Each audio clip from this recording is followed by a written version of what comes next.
안녕하세요. 포멘토 학원의 신일고 학생들. 저는 국어 유나쌤입니다. 지난 시간에 5단원의 매체 비판적으로 읽기 단원을 함께 진행해 보았고요. 오늘은 그 교과서 부분의 후반부 202쪽부터 수업을 진행하도록 하겠습니다. 자, 인터넷과 누리소통망에 담긴 관점과 표현 방법 평가하기라고 이제 제목이 붙어 있고요. 봅시다 한번. 다음은 장애와 관련하여 의견을 드러낸 인터넷 블로그와 누리소통망이다 라고 되어 있는데 일단 여기 가요. 가 부분 얘가 인터넷 블로그예요. 그리고 누리소통망이 지금 나로 제시돼 있어요. 여기서는 각각의 매체에서 의견이나 견해를 드러내는 방식을 살펴보고 표현 방법이 적절한지 평가해보자 라고 하는 단원입니다. 평가해보자라는 문제가 나와 있습니다. 자, 가를 보시게 되면은 일단은 제목이 골라 마실 권리, 박탈당한 시각장애인이라고 되어 있습니다. 그러면서 한번 읽어보죠. 제가 그동안 장애인 인권에 대한 관심이 많아 이와 관련된 글을 올려왔는데 이번에 전혀 모르고 있던 새로운 사실을 알게 되었습니다. 캔 음료 위쪽에는 점자가 표기되어 있는데 종류에 상관없이 무조건 음료라고만 표기되어 있다고 하네요. 다음 링크를 확인해 주세요 라고 돼 있죠. 지금 저도 몰랐던 사실 지금 하나 알았고요. 그 다음에 여기 다음 링크를 확인해 주세요 하면서 지금 링크를 놔뒀잖아요. 이 링크는 이 주소를 누르면 바로 그 정보로 이동하게끔 되어 있잖아요. 근데 우리가 이 링크 안 들어가 봤지만 지금 링크 제목 한번 보세요. 한국일보라고 지금 되어 있는 것 같아요. 그러니까 어떤 신문의 내용을 지금 링크를 해놨고 그 신문의 제목을 우리가 들어가 보진 않았지만 접속해 보진 않았지만 아마도 여기 지금 위에서 캔 음료 위쪽에는 점자가 표기되어 있고 종류에 상관없이 음료만 표기되어 있다는 그 사실이 반영되어 있겠죠. 자, 그러면서 취향은 개인의 정체성을 완성해주는 요소 가운데 하나입니다. 그런데 시각장애인은 이 작은 부분에서조차 정체성을 찾기가 어려운 것 같네요. 상상해보세요. 매점이나 식당에서 음료라는 메뉴만 있는 상황을 말이죠. 탄산음료가 나올지, 이온 음료가 나올지, 주스가 나올지 모른 채 주문해야 하는 상황. 비장애인이 아무런 문제 없이 누리는 권리를 단지 장애인이라는 까닭으로 누리지 못한다는 것은 참 심각한 문제입니다. 시각장애인에게도 선택의 권리를 보장해주면 좋겠습니다 하면서 자신의 견해를 지금 드러내고 있죠. 자기 블로그에. 그랬더니 사람들이 아마도 이제 이웃들이겠죠. 혹은 뭐 공개 범위를 뭐 전체로 해놨으면은 지나가는 사람도 이제 댓글을 바로바로 쓸 수 있죠. 그랬더니 행복한 세상이 배꼽님 오늘도 좋은 글 잘 읽고 갑니다. 감사해요. 라고 얘기를 했어요. 또 여우비 공산품의 점자 표기를 제도적으로 뒷받침할 필요가 있어 보이네요. 라고 이제 여기 지금 배꼽님이 얘기한 내용에 대해서 구체적으로 어떻게 시행되어야 할지 또 자기 생각을 덧붙였어요. 좀 구체적으로 이제 방안을 얘기한 거죠. 흑표범은 안타까운 일이지만 그렇다고 음료마다 일일이 상품명을 점자로 표기해 주는 것이 가능할까요? 점원에게 원하는 음료를 말하고 사는 것이 더 효과적일 것 같습니다. 라는 의견을 냈어요. 그랬더니 배꼽님이 시각장애인 분들은 언제까지 다른 사람의 도움을 받아야만 할까요? 누군가의 도움 없이도 장애인분들이 불편함 없이 이동하고 상품을 사고 그렇게 비장애인과 똑같이 살아가는 세상이 진정으로 함께하는 모습 아닐까요? 라고 하면서 자신의 생각을 지금 또 덧붙였죠. 이 댓글의 기능도 이따가 우리가 한번 정리를 해봐야 될 텐데 실시간으로 서로의 의사를 공유할 수 있다라는 어떤 기능을 하고 있는 거죠. 분명하게도. 그런데 뭐 이제 우리가 문제 상관없이 어쨌든 이 단어는 우리가 평소에 우리가 배우는 문학이나 문법보다는 조금 더 편안하게 접근을 하자면 저는 이제 어쨌든 캔 음료 위에 점자가 이렇게 표시되어 있는데 그게 무조건 음료라고만 되어 있는지도 몰랐어요. 그런데 여기서 어쨌든 흑표범님이 지금 그냥 상품명을 그냥 점원한테 말하는 게 낫지 않을까요? 라고 얘기했는데요. 여기에 대해서 우리 신일고 학생들도 한번 생각해 보셨으면 좋겠어요. 이게 우리가 몸이 불편해요. 몸이 불편해서 누군가에게 도움을 받는 거 있잖아요. 이거 되게 쉬운 일 아니에요. 예, 그러니까 비장애인인 우리가 봤을 때는 뭐 한번 부탁하면 되는 거지 뭐라고 생각할 수 있는데 이 장애를 가진 사람들은요, 매번 남에게 그거를 의존한다는 것 자체가 본인의 자존감도 되게 떨어지고요. 그리고 나는 인간으로서 왜 내가 마시고 싶어 하는 음료도 내가 원하는 대로 주문할 수 없는 거지? 라고 생각할 수 있어요. 그래서 이게 인간의 존엄성 문제하고도 연결이 된대요. 저도 예전에 어디서 글을 읽었는데, 그래서, 백곰님이 지금 이렇게 얘기를 한 거죠. 저도 백곰님의 의견에 동의하는 편입니다. 자, 우리는 문제 풀기 전에 일단 제가 왼쪽에요. 여러분들 필요한 정보를 지금 미리 필기를 해놨는데, 우리 신일고 학생도 옆에 좀 적어주세요. 필기하세요. 자, 인터넷 매체를 활용할 때 주의할 점이 지금 나와 있습니다. 자, 먼저 첫 번째, 자신의 게시물이 많은 사람들에게 순식간에 전달될 수 있다는 점을 고려해서 표현을 신중하게 해야 돼요. 그쵸? 다른 사람의 또 초상권, 저작권 침해하지 않도록 해야 됩니다. 또 이게 사실이 아닌 걸 함부로 올리면 안 되죠. 그러니까 알고 있는 사실도 다시 한번 확인하셔야 됩니다. 글을 올릴 때. 그래서 정확하지 않은 사실을 함부로 올리지 않으며 자신의 생각이나 느낌을 그러니까 자신의 의견인 거죠. 의견은 굉장히 주관적인 거예요. 근데 그거를 객관적인 사실인 것처럼 표현하지 않습니다. 그러니까 사실과 의견을 우리가 구분할 줄 알아야 되는 거죠. 그리고 표현할 때도 역시 구분해서 표현해야 하고요. 또 비속어를 사용한 부분은 없는지, 다른 사람이 읽었을 때 모욕감 느낄 만한 부분 없는지 고려하면서 언어 예절 지켜야 됩니다. 그래서 인터넷 매체 활용할 때 주의할 점 하나, 둘, 셋, 네 가지예요. 그러니까 객관식으로도 나올 수 있기 때문에 이거 이제 정지해 놓고 필기해 놓으시고 다시 한번 읽어 보시면서 넘어가세요. 내용은 어렵지 않습니다. 어렵지 않기 때문에 금방금방 따라오실 수 있을 것 같아요. 자, 나로 가죠. 나가 바로 지금 좀 누리소통망, 누리 누리소통망. 이게 SNS를 순화한 우리말 표현이래요. 여러분들 203쪽 왼쪽 밑에 있고요.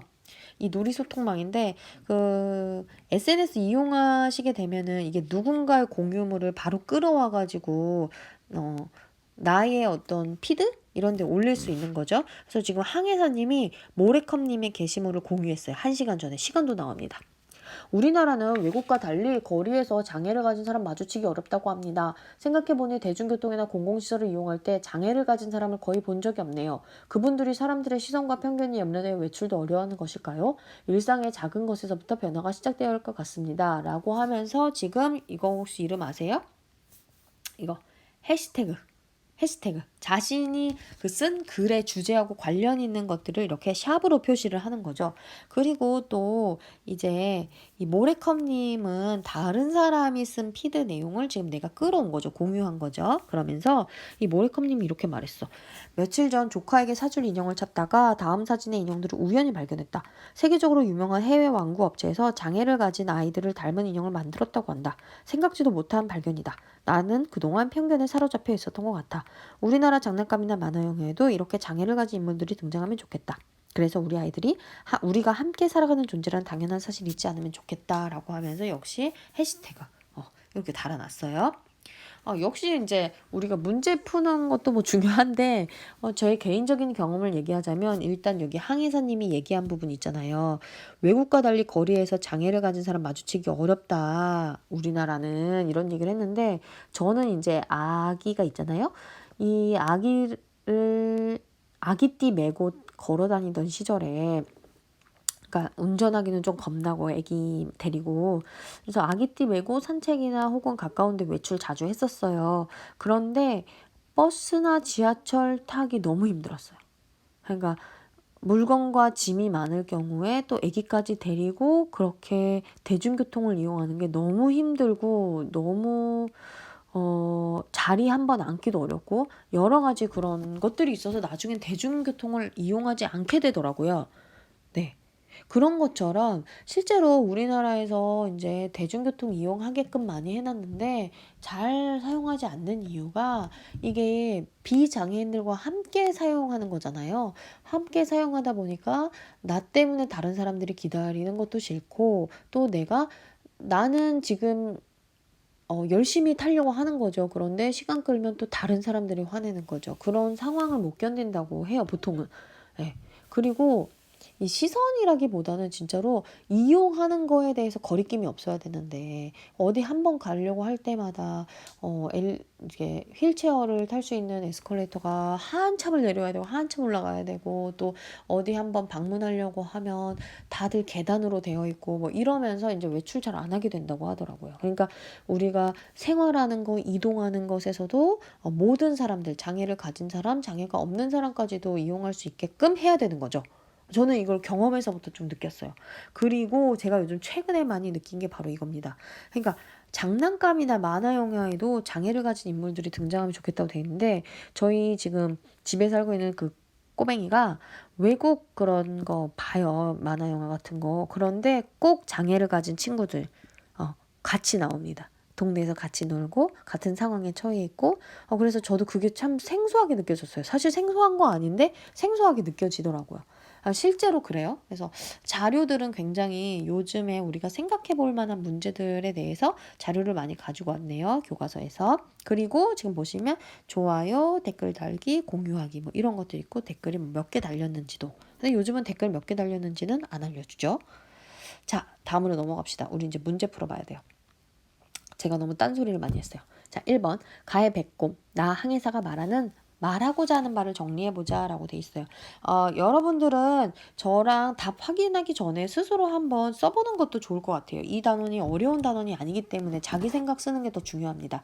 자, 어쨌든 가는요. 시각장애인이 도움받지 않고 비장애인과 똑같이 살아갈 수 있도록 환경이 개선되어야 한다. 심지어 그러니까 아주 작은 그러니까 음료 표시까지도 우리가 장애를 가진 사람들을 배려해 줘야 된다. 뭐 이런 얘기죠. 배려라는 말도 쓰는 게 좀 그래. 어쨌든 그냥 인간으로 태어났으면 장애가 있건 없건 간에 똑같이 해야 되는 거죠. 네.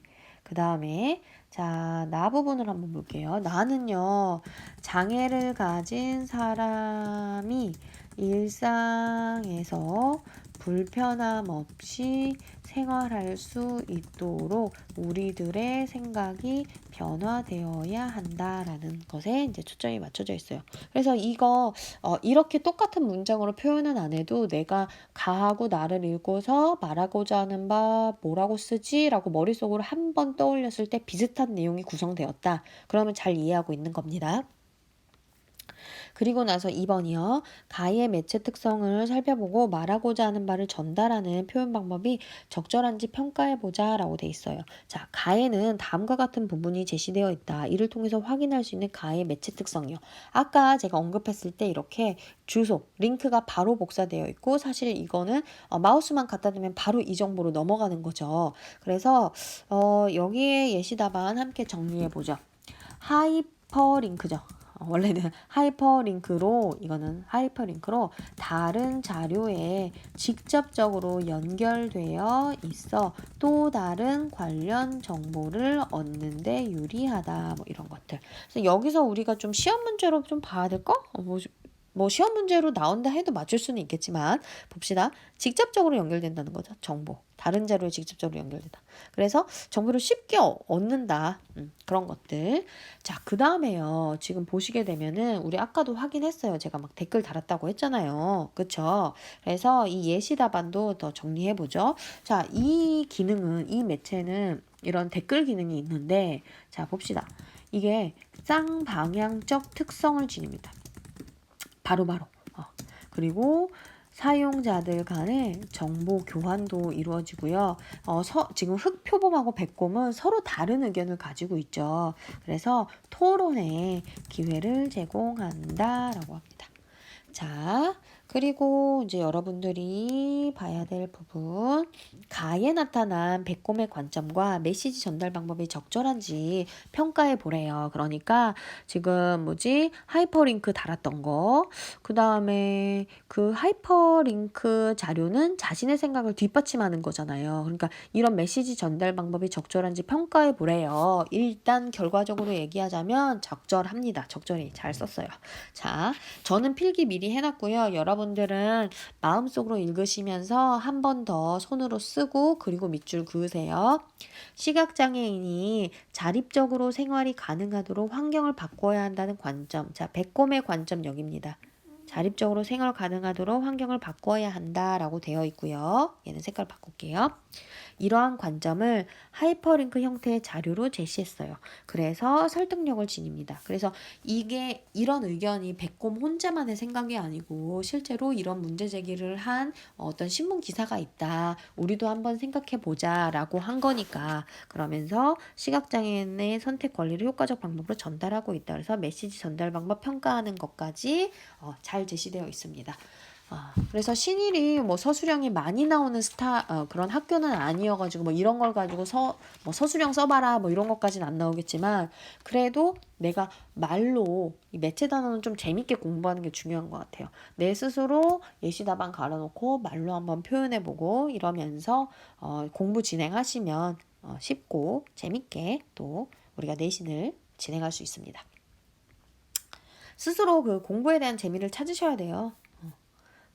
재미없어도 재밌게. 그렇죠? 자, 3번. 나의 매체 특성 살펴보고요. SNS죠. 말하고자 하는 말을 전달하는 표현 방법이 적절한지 평가해 보래요. 일단 1번. 나에는 다음과 같은 부분이 제시되어 있다. 이를 통해 확인할 수 있는 나의 매체 특성을 말해보자 라고 되어 있습니다. 지금 그 부분이죠. 항해사님이 원래 계정 주인이죠. 이 사람이 모래컵님의 게시물을 공유했대요. 자, 그러면은 그것의 어떤 표현 방법 적절하냐 그건데 이제 공유의 방식은 다른 사람의 의견을 빌려 자신의 견해를 드러내거나 자신의 견해를 뒷받침하는 근거로 사용되어 자신의 생각과 가치관을 뒷받침하는 효과가 있다. 드러내거나로 해줘야죠. 내거나. 그래서 여기 지금 공유했습니다 되어 있죠.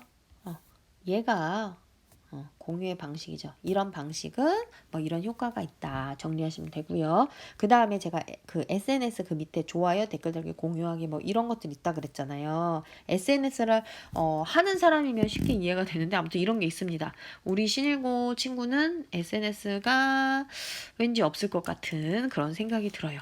자, 왜냐면 SNS 뭐 뿐만이 아니고 뭔가 유선 연락이 잘 안 되는 인물로 유명하기 때문에 자, 한번 보죠.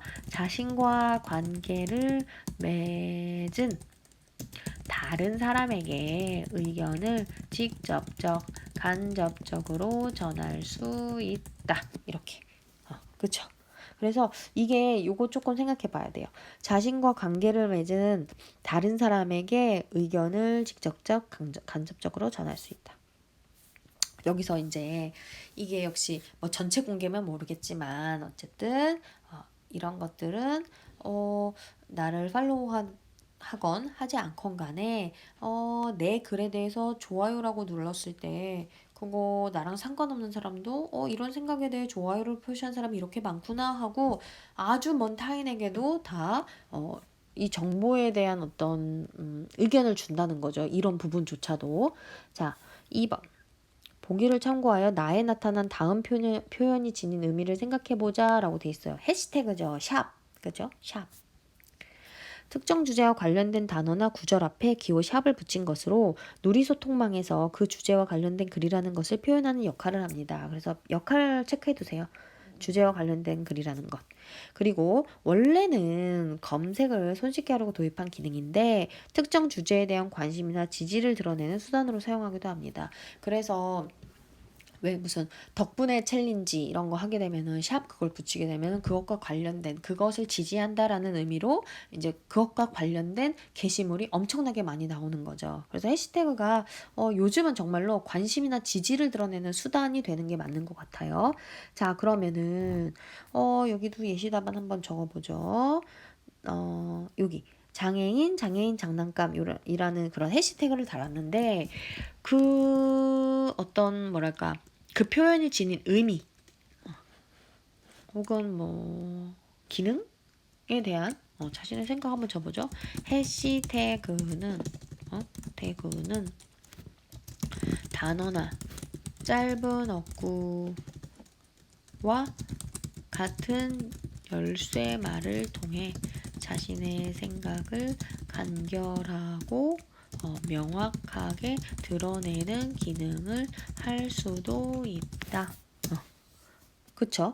그리고 지금 이 표현이 지닌 의미라고 그랬잖아. 나에 나타난 다음 표현이 지닌 의미. 그러니까 자기는 장애인에 대한 어떤 편견을 우리가 바꾸는 것도 필요하고, 그 다음에 장애인 장난감, 그래서 사진도 넣었잖아요. 그래서 장난감이나 만화 영화에 비장애인과 장애인이 함께 살아가는 세상에 대한 언급을 위해서 아이들 장난감에도 넣었으면 좋겠다라고 하는 얘기까지도 이 샵 장애인 장난감이 포함하고 있는 거죠.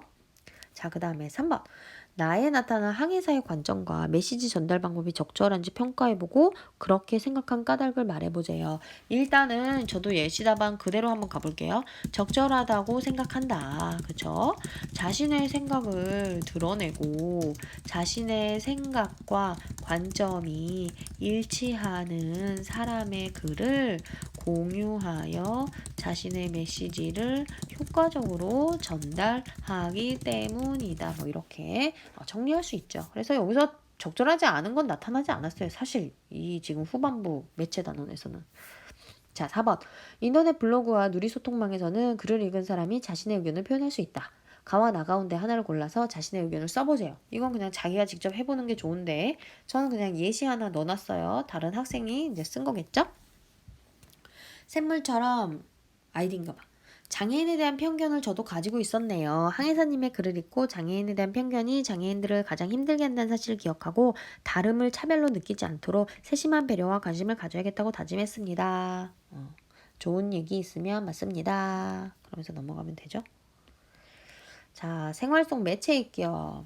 여기도 이제 좀 편안하게 보시면 될 것 같아요. 우리가 자, 보시면 일상생활에서 접하는 다양한 매체에 담긴 관점과 표현 방법이 적절한지 평가해보고 매체를 접할 때의 올바른 태도를 생각해보자 라고 되어 있습니다. 자, 1번. 다음은 일상생활에서 자주 접하는 매체래요. 그게 뭐냐면 텔레비전 방송 뉴스하고 인터넷 신문 기사래요. 관점이나 표현 방법이 적절한지 평가해 보자고 지금 되어 있는데 일단 여러분들이 느낌으로도 알 수 있을걸요? 한국 양궁은 오늘 자존심을 구겼습니다. 금메달이 확실시 됐던 저는 이런 표현 안 좋아해요. 그러면은 이렇게 확실시 하면은 선수들이 얼마나 부담이 되겠습니까? 그쵸? 자, 여자 개인전에서 무명의 대만 선수에게 덜미를 잡혀 금메달을 놓쳤습니다. 뭐 이런 표현들. 너무 과격합니다. 자, 인터넷 신문 기사요. 더 큰 피해를 막을 용감한 시민들, 과학적 식이요법, 상식 파괴하나, 잃어버린 스마트폰 어떻게 찾을까, 무심코 주운 도토리, 동물들 희생, 내일 미세먼지 보통, 온도 내려가. 여기 뉴스에 제목들이 딱딱딱딱 붙었는데 지금 과학적 식이요법, 상식 파괴하나 뭐 이런 것들 있죠? 이걸 이제 내가 터치한 거죠. 요즘 식이요법에 만약에 관심이 있었다. 그럼 터치해서 이제 들어갔겠죠? 과학적 식이요법, 상식 파괴하나 이러면서요. 건강관리를 목적으로 식단을 조절하는 식이요법. 최근 새로운 식이요법이 나와 세간의 관심을 끌고 있다. 과학식단으로 불리는 이 식이요법은 염분의 조절이 가장 핵심이다. 뭐 과학식단, 염분 조절이 핵심이다. 뭐 이렇게 돼 있어. 근데 마치 되게 과학에 대한 얘기하는 것 같죠? 그쵸? 그런데 탱탱식당은 이러한 식이요법을 적용한 음식을 제공해서 호평받고 있고요. 토요일 점심 식사 마친 손님들에게 가정용 식단 별도로 안내해 준대요. 요즘 그 인터넷 뉴스 중에요. 광고 아닌 것처럼 광고하는 거 너무 많잖아요. 그쵸? 요즘 그런 게 너무 많아요. 자, 일단 두 개 다 적절하지 않아요. 그쵸? 적절하지 않다는 거 아시죠? 그래서 정리 한번 해볼게요. 텔레비전, 방송, 뉴스는 한국 양궁이 금메달을 놓쳤다는 소식을 자존심을 구기다. 무명의 대만 선수에게 덜미 잡히다. 금메달 실패 충격 등 과격한 표현을 써서 전달하고 있다라고 돼 있어요. 그리고요, 이게 옛날에는 정말 스포츠를 통해서 국위선양하고요. 스포츠 통해서 우리나라의 어떤 능력과 실력을 막 뽐내는 거 되게 좋은데 요즘은 그 경기를 위해서 준비한 선수들 그 노고를 더 높이 사는 것 같고요. 어떤 메달에 물론 금메달 따면 좋겠지만 그 메달의 획득 정도랑은 상관없이 여부랑은 상관없이 그리고 상대편 있잖아요. 상대편에 대한 존중도 요즘은 그게 진정한 스포츠 정신이라고 생각하는 것 같아요. 요즘은 그래요. 그래서 많이 우리나라도 바뀌었어요. 그렇죠? 그리고 저는 요즘은 뭐 올림픽이나 이런 거 그렇게 뭐 중요하다고 생각하지 않는 사람이라 그냥 스포츠는 스포츠로 즐겼으면 좋겠고 저는 취미 스포츠, 생활 스포츠 이런 게 더 많이 방송되고 많이 알려지면 좋겠다라는 주의예요. 뭐 국가대표 뭐 이런 것보다는 물론 영광스럽죠. 영광스럽긴 하지만 자, 그다음에 인터넷 신문 기사요. 여기다 써요. 밑에다 쓸게요. 이것과 같은 경우는 표제를 통해 객관적인 정보를 제공하는 것 같지만, 식당이라는, 어디 식당, 뭐, 땡땡 식당 제가 쏠까요? 땡땡 식당이라는, 특정 업체를 홍보하려는 의도를 숨기고 있다. 그래서 적절하지 않다. 이렇게 이제 보시면 될 것 같아요. 이 정도 뭐 파악하는 건 어렵지 않을 것 같습니다. 그쵸? 잘 썼을 거라고 생각을 해요. 자, 다음 갑시다. 자, 2번 일상생활에서 자주 접하는 매체를 주의 깊게 살펴보고 관점이나 표현 방법에 문제가 있는 사례를 한번 살펴보자라고 돼 있는데 지금 우리가 이거 사례를 하나하나 살필 수 없잖아요. 그냥 평소에 여러분들이 광고 보시거나 신문, 뭐 뉴스, 매체 뭐 이런 거 여러 가지 매체들 접할 때 그럴 때 한번 보시면 되고요. 그냥 이제 확인만 하세요. 여기 예시 답안에서는 광고 매체에 대한 얘기를 하고 있고요. 우리가 지금 공부하면서 파악할 건 이거예요.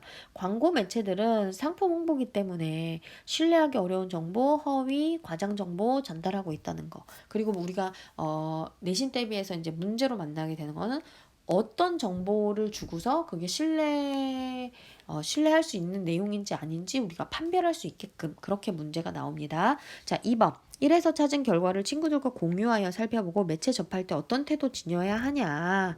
여기도 우리가 이야기할 필요 없이 그냥 정리하면 됩니다. 자, 상품의 홍보와 판매를 위한 이윤을 목적으로는 상업 광고를 볼 때는 자, 우리가 파악해야 될 건 이거예요. 허위 과장 정보 없는지. 2번. 상품의 홍보가 지나치게 상업적이지 않은지. 3번. 정보가 저속하지 않은지 그런 걸 평가해서 비판적으로 이해할 수 있어야 한다라는 거 정도 기억하시면 될 것 같아요. 그리고 나서 이제 핵심 정리 보죠. 관점이나 표현 방법의 적절성 평가하며 읽기입니다. 자, 밑줄 그어가죠. 뭐 신문, 광고, 텔레비전, 인터넷, 누리소통망 등 매체를 접할 때는 매체 특성 고려해야 됩니다. 그래서 각각의 매체 특성 반드시 아셔야 돼요. 그리고 그에 담긴 관점, 의도 파악하고 메시지를 전달하는 표현 방법이 효과적이고 적절한지 살펴야 됩니다. 또 매체 유형에 따라서 관점이나 의도 드러내는 방식이 다음과 같고요. 이것도 객관식 뭐 내도 할 말 없어요. 내도 할 말이 없기 때문에 우린 공부해야 돼요. 너무 쉬워서 안 나와 이러고 제끼면 안 되고 나와도 할 말 없으니까 하셔야 돼요. 자, 신문은 제목, 기사, 본문, 사진, 구성 요소예요. 광고는요, 광고 문구, 이미지, 배경 등. 저는 이렇게 할게요. 이렇게. 신문은 요거, 광고는 요거, 텔레비전은 이거, 그 다음에 인터넷은 이거, 누리소통망은 여기까지. 그래서 각각의 매체들이 가지고 있는 구성 요소를 아셔야 되고 그 구성 요소 각각이 전부 다 적절하고 또 좋은 그러니까 관점이나 의도가 어디에 숨어져 있는지를 여러분들이 파악하시는 게 필요할 것 같습니다. 그리고 나서 우리가 제가 이 매체 비판적으로 읽기 단원은 이제 마무리가 돼요. 두산에서는 그렇게 뭐 깊이 있게 나오진 않기 때문에 그래도 조금 아쉬운 면이 있고요. 또 다른 출판사 자료를 이왕에 드렸으니 그 중에 하나 즉 천재박 이죠. 그 자료를 출력하셔가지고 매체 자료 바로 읽기 이 부분을 펴시면 될 것 같아요. 그래서 우리 두산동화에서 지금 같이 한번 매체에 대한 얘기 해봤기 때문에 여기서는 같이 읽고요. 제가 이 출판사 거를 다시 한번 보는 이유는 우리가 이제 하나의 것만 보고 시험을 대비하기에는 부족함이 많죠. 왜냐면 신일고 같은 경우는 지금 다른 지문을 활용하는 경우가 많기 때문에 그래서 매체도 별반 다르지 않을 거다라는 생각이 들어서 지금 국어 교과서는 천재박을 하나 더 볼게요. 얘는 이제 210쪽이라고 되어 있는 부분, 그 부분 출력하시면 되고 여기는 이제 제목이 매체 자료 바로 읽기라고 이제 되어 있죠. 매체에 대한 얘기. 그래서 학습 목표는 같습니다. 매체 자료에 드러난 글쓴이의 관점과 표현 방법. 그 다음에 관점과 표현 방법이 적절한지 평가하는 거 그렇게 두 개 같고요. 여기 이 교과서가 좀 좋은 이유가 뭐냐면 우리 두산동화보다는 조금 자세하고요. 설명을 우리가 좀 알아두면 좋을 만한 것들이 많아서 제가 선택을 해서 추가적으로 봅니다. 자, 그림이 말하고자 하는 바 뭔지 생각해보자 라고 되어 있어요. 물론 얘는 소단원 들어가기 전에 하는 활동인데요. 역시 지금 보시게 되면은 이 사람 충혈되어 있습니다. 그런데 우리 TV 리모컨이 사람을 조종하는 걸로 보이잖아요. 그쵸? 그래서 그림이 말하고자 하는 바 체크해 볼게요. 텔레비전을 볼 때 스스로 생각하고 판단하는 주체적인 태도를 갖지 못하면 텔레비전에 조종당하는 무기력하고 수동적인 사람이 될 수 있음을 보여주고 있다. 그러면서 매체가 제공하는 정보를 무비판적으로 수용하는 현대인의 모습을 비판적으로 나타낸 거다라고 하면서 학습 목표하고도 되게 잘 연결되고요. 저 같으면 이렇게 다양한 그림 작품들 가지고서도 말하고자 하는 바 매체 자료 연결지어서 얘기할 수 있을 것 같아요. 즉 매체 자료 왜 비판적으로 읽어야 되냐 뭐 이런 거하고 연결지어서 자, 그다음 봅시다.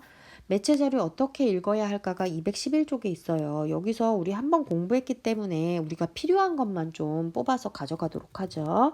일단은 여기서는 매체란 무엇일까요? 라고 하면서 매체에 대한 개념이 나와요. 그래서 제가 프린트로 한번 정리했지만 이 부분 다시 한번 읽어주세요. 정보를 주고받거나 서로의 생각 나눌 때 사용하는 전달수단 매체다. 그러면서 매체 유형도 제가 한 번씩 다 얘기했지만 다시 한번 매체 유형 보시면서 정리를 해 놓으세요. 자, 두 번째 그림 볼까요? 현대인들은 생활 속에서 많은 매체를 접하고 있습니다. 라고 되어 있어요. 자, 어떤 매체냐? 기존의 인쇄, 음성, 영상 그런 매체 더해서 오늘은 스마트폰, 태블릿 PC 등등 인터넷 매체 접근하는 게 일상화되었다. 그러면서 여기서 제가 여러분이 좀 이해했으면 좋겠는 게 이 부분이에요. 우리가 필요에 따라서 적절한 매체 이용해서 정보를 얻는 경우도 있는데요. 이 부분 자신의 의도와 상관없이 매체가 전하는 정보를 접하기도 합니다.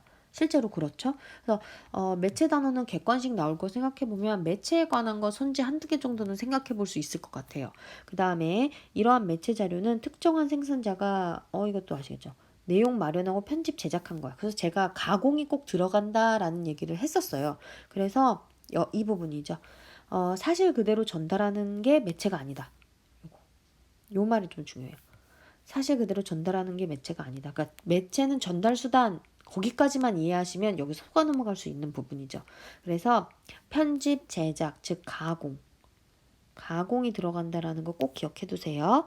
자, 그래서 따라서 같은 주제나 사건을 다루더라도 이 부분 만드는 일에 따라서 결과물이 달라질 수 있다. 그래서 이 부분 생산자의 관점과 의도가 반영된다라는 거. 그래서 다른 출판사에 그러니까 같은 어떤 학습 목표를 가진 그런 단원을 좀 다른 출판사 살펴보는 게 좀 좋은 것 같아요. 그리고 광고는 광고를 보는 사람들의 생각이나 행동을 바꾸려는 목적으로 만들어집니다. 그래서 요거 체크. 광고의 목적은 설득이야, 설득. 기본적으로 설득.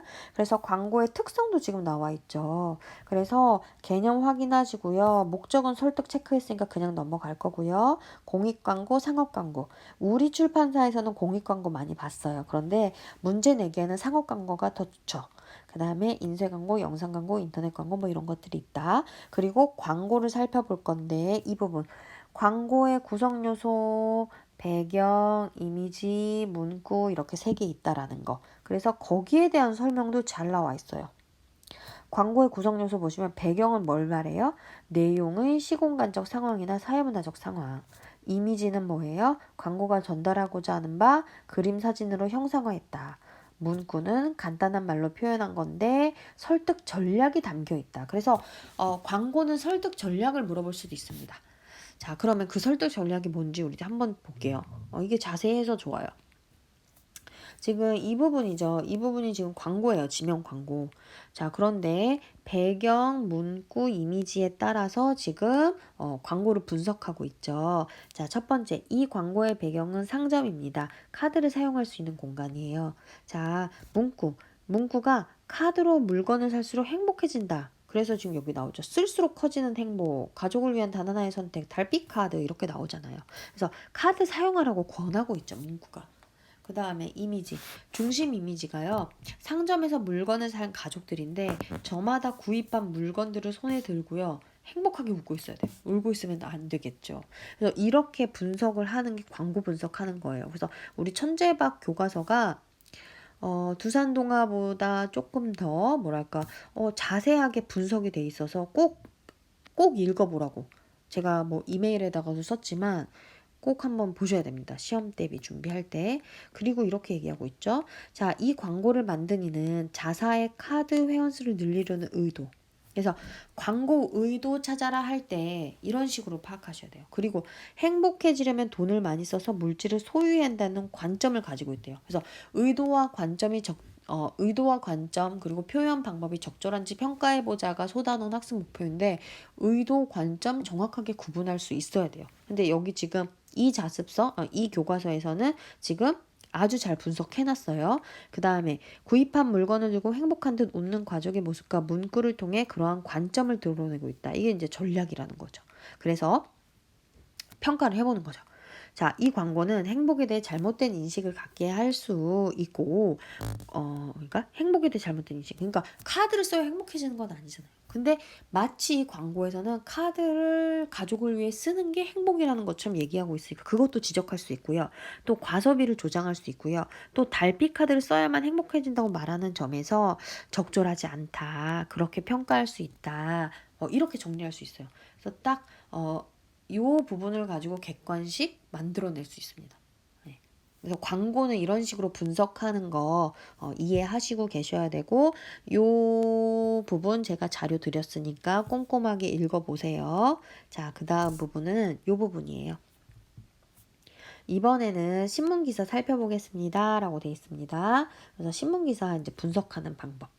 신문기사는 정보를 전달하는 매체 자료입니다. 그래서 목적 여기 나오죠. 정보 전달. 그래서 신문기사에는 사건을 바라보는 기자의 관점과 의도가 담겨져 있다. 그건 우리도 했었죠. 자, 그러면서 신문기사의 구성요소 나와 있어요. 표제, 본문, 사진 구성되어 있고요. 같은 사건을 다루더라도 기자의 관점과 의도에 따라 이러한 구성 요소들은 다르게 나타날 수 있다. 이 말도 기억해 두세요. 같은 사건을 다루더라도 구성 요소들이 다르게 나타날 수 있어요. 일부러 생략할 수도 있고요. 더 추가할 수도 있는 거죠. 그래서 여기 그 이유도 기자의 관점과 의도가 잘 드러나도록 표제, 본문, 사진들을 구성하기 때문에 기자의 관점과 의도에 따라서 구성 요소들이 달라질 수 있다라는 거. 그 다음에 여기 이제 구성 요소 각각 어떤 게 표제고 어떤 게 본문이고 어떤 게 사진인지 나와 있습니다. 자, 가는 임시 공휴일 지정했고요. 기업 부담 늘어 부분이고요. 나는 임시 공휴일 지정 똑같은데 여기는 기업 부담이었는데 여기 기대감 활짝이잖아요. 그래서 표제 부분을 보게 되면요. 지금 가는 부정적인 면 얘기하고 있고요. 나는 긍정적인 면 부각하고 있대요. 임시 공휴일 지정을 바라보는 기자의 관점이 다르고 기사를 쓴 의도가 다르다는 것이 표제에 드러나 있다. 이 말도 이해하시고. 신문 기사 읽을 때 표제 포함하여 본문 사진 등 살펴보면 기자 관점과 의도 알 수 있다. 기자가 어떤 것에 중점을 두어 기사 썼는지도 알 수 있다. 이런 것들. 객관식으로 1, 2, 3, 4, 5번 중에 한두 개 정도 넣을 수 있기 때문에 많은 자료, 그러니까 매체와 관련된 많은 어떤 내용 이해 부분을 읽어보시는 게 도움이 될 거예요.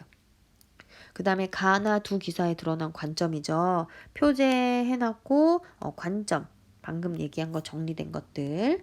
자, 그럼 봅시다. 매체 자료 읽을 때 다음에 유의하세요 라고 돼 있어요. 1. 글쓴이의 관점과 의도를 파악하며 읽는다. 맞죠? 구성 요소하고 관점 의도. 그 다음에 적절한지 평가하려고 해야 되는데 그대로 받아들이는 것이 아니고 우리가 비판적인 시선을 가져야 된다. 근데 왜 우리가 그렇게 따져가면서 봐야 되냐, 피곤하게. 그거는 편견이 담긴 매체 자료를 그대로 받아들이면 잘못된 가치관이나 인식이 형성될 수 있기 때문에 우리는 늘 비판적으로 사고해야 한다라는 얘기를 이제 이해하셔야 됩니다. 그래서 210쪽부터 우리가 지금 213쪽까지 지금 봤어요. 근데 제가 214쪽도 뭐 자료로 드렸거든요. 뒤에 학습 활동은 제가 한번 테스트 한다고 했죠. 학습 활동 테스트를 할 건데 그때 같이 문제로 엮어서 드리려고 합니다. 그래서 오늘은 일단 매체 단원 끝내고요. 다음 시간에 우리 6단원 진도 나갔다고 했죠. 그래서 6단원 같이 한번 보도록 하겠습니다. 어쨌든 오늘 고생 많으셨고요. 빨리 강의실에서 만나길 진심으로 바라고 있습니다. 네.